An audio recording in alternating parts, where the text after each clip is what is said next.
So today we're going to be building a Bitaxe mining rig. So we have three Bitaxes here. We have firstly, I believe that this is the Max, and then we have the Supra and the Gamma.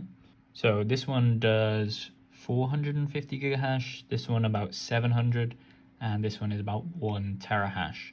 So hopefully we get all of these together and we're going to put it into a rig. So we're going to be building a little bit of a mining rig to hold all of these. And then we're going to start running them and see kind of what we're getting on the merge of them. So all three of them together on maybe public pool, and hopefully on the AXOS, we can see all of them mining at the same time. We also have our adapters here. So in the UK, I know that they sent out with the US adapters, but there is different ones for the UK. So we had to order all three of these. And they're all pulling around 20 watts. Now, one thing that I have noticed is with this Gamma that you have here, the watts on it turn up to above 20 watts sometimes if you're trying to run them very hot. So there might have to be some overclocking done for this one. I don't think there's much overclocking to do on the Supra or the Max that we have here. So we're going to be running through how we're going to actually mount all of these and then kind of show you how to put together your own Bitaxe mining rig so you can do it at home. So here is the idea for it. We have a metal strip here just plain sheet metal, I guess. And then we are going to mark for each Bitaxe a space between all of these. And we're actually going to add extra ones on to make sure that it spaces out and we can add more onto there. And then we should be able to mount them using the little holes on the Bitaxe if we get one now. So as you can see there, we can actually drill for that exact size. So we're going to place them on here and then we're going to mark through with a permanent marker for those two holes. We're going to move it across, mark again, move it across, mark again, so on and so forth. And then we also have to leave space between each one for the power plug-in that you see there. So that's going to have to be maybe 1 or 2 inches. And hopefully we can fit about 5 on here. So let's mark it out and let's drill the holes in here, and then hopefully we're going to mount this on a standing up wood thing so we can have them mounted like this, and then they're actually stood up like that. So as you can see here, this is the end, so we're going to chop it off there at that orange line. But we've actually marked out the holes, so we're going to go in and adjust these. It's just giving us the length between each one, and so this is going to be the end right here.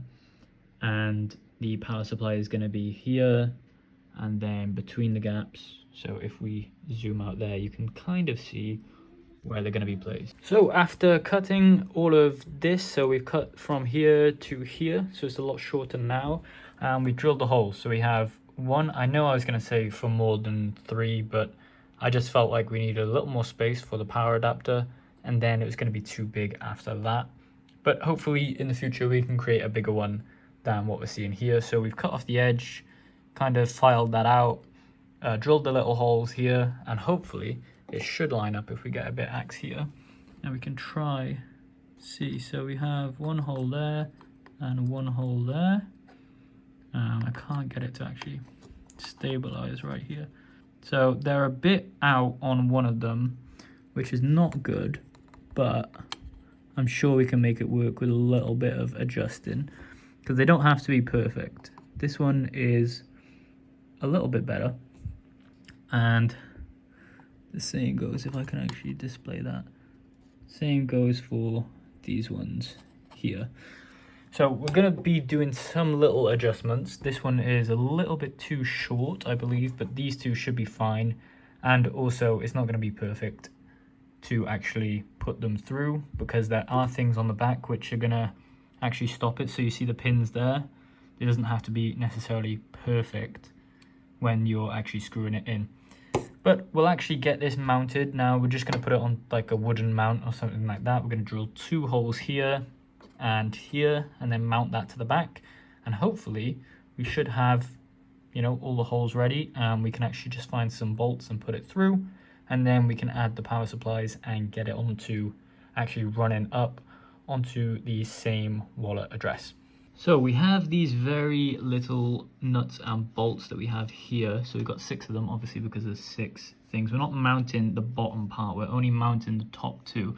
So this is just going to fit through here, if you see, and then actually fits perfectly there, and then we can just actually tighten it with the nuts that we have there. And we are going to put a wooden spacer, just a little wooden spacer between the two, so we don't have a short circuit maybe on the back of it, because even though that is protecting it, I'm sure that there's some shards out there that might actually connect with the PCB board. So just to make sure that we don't short circuit anything, we are going to have a little wooden spacer between everything else, and hopefully that'll protect it from short circuiting anything in there. But I'm pretty sure that these are designed to go metal on metal regardless. It's just another precaution on top of it. And they do have, as I said, a little thing on the back for the LCD that does stick out, so the wood is going to help, I don't know, press that into the wood, so we don't have that metal on metal contact on the back of it there. And that's the same for the Supra and the Gamma, but I believe that the Max doesn't have anything sticking out on the back where the screws can go. So let's get that all set up, and we're actually going to attach it, and then we'll work on adding in the actual stand for it, and then we'll plug them all in after that. So let's move on to the wooden spacers, and let's get it attached to the actual row so we can see what it kind of looks like, and then we'll take it apart and add on the stand after that. So here we have them all mounted, as you can see there. We have them mounted on the wood thing, as I said, just a precaution, but then it made me realize as I was doing it, why didn't I make the whole thing out of wood? But it doesn't really matter now, we've already done it. So they're mounted by the top two there, and top two there. We've taken the screens off for these two, just because to get those screws in, and then we'll put the screens back in. And this one, we've actually built out a channel because the pins were going to be sticking through there.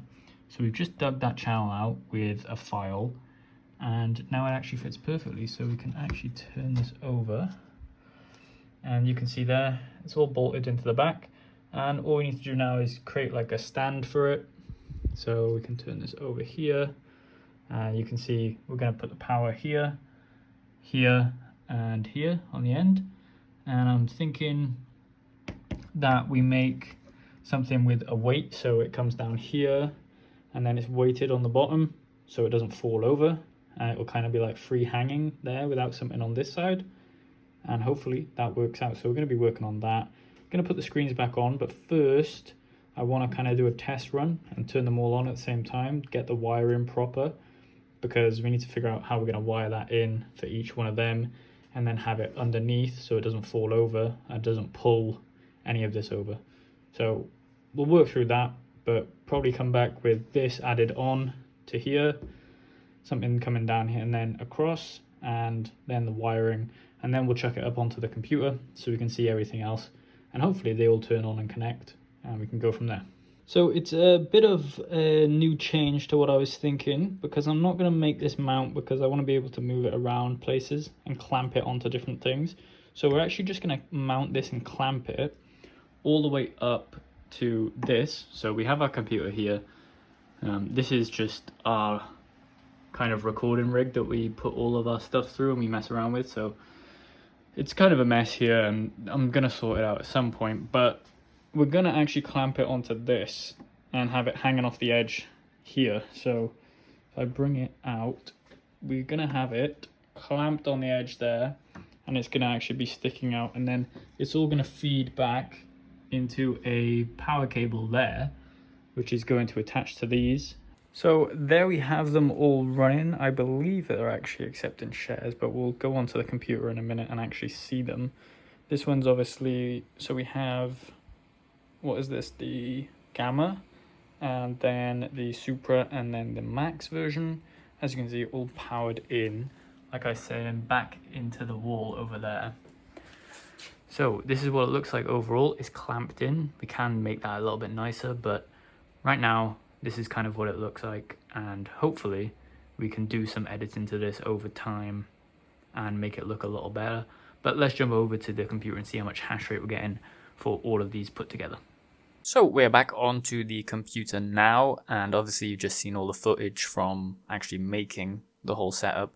So we still have it clamped there. It's to the right of me now, and you can basically see all this going on. If you have a Bitaxe, you can see the temperatures, the hash rate and stuff like that without having to log it into the Axe OS that you're seeing here.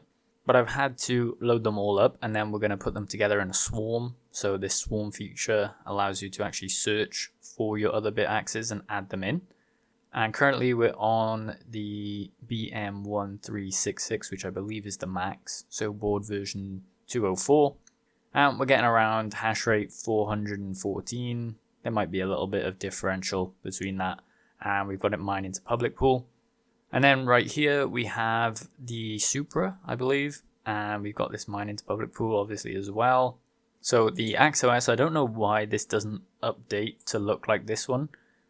Can somebody leave that in the comments, and then I'll try actually update it. Maybe it might be the firmware actually on the Bitaxe. I don't really know. So this was the Supra, and then this is the Gamma right here. So we're getting around 1000 gigahash on the Gamma. We're getting around 600, but it's dipped up and down, you know, to 800 and stuff like that. It did start out at 1 terahash, but between 600 to 800 gigahash. And as I said here, around 400 gigahash for the max version. So the first one, I believe that this is the third iteration of a Bitaxe, and then this is the fourth one.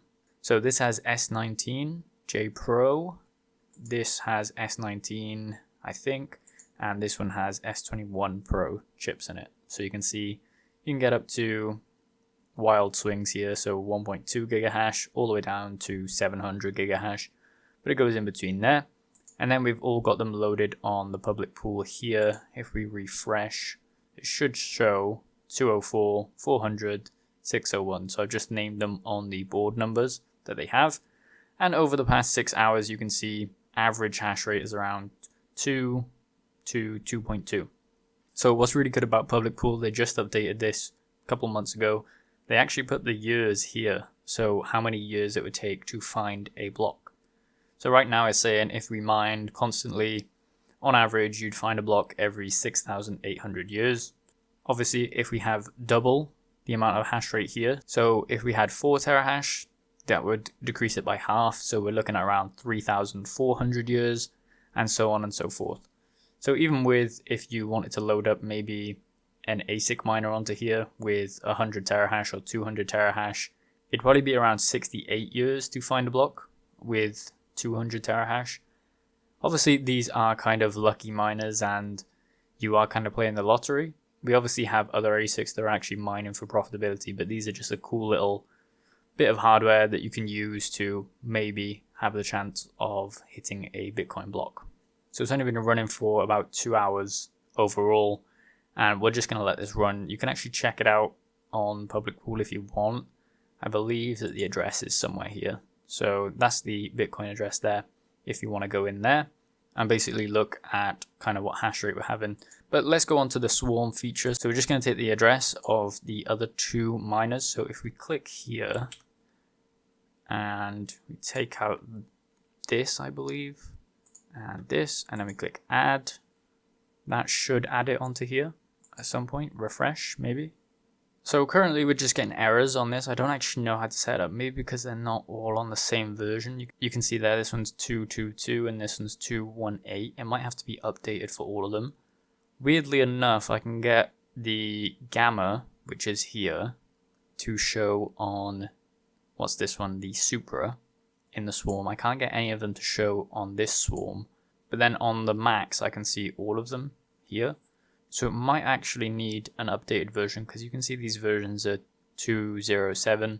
So it might have to be the most updated version for it to add on to the swarm. Let me know in the comments if that is true, or if there is a fix for that and people have found fixes. But as you can see here, there's this 39, 171, 70, 70. So it's just duplicating them, but I don't know why it's duplicating them on there. If we refresh it, it might allow us to remove these out.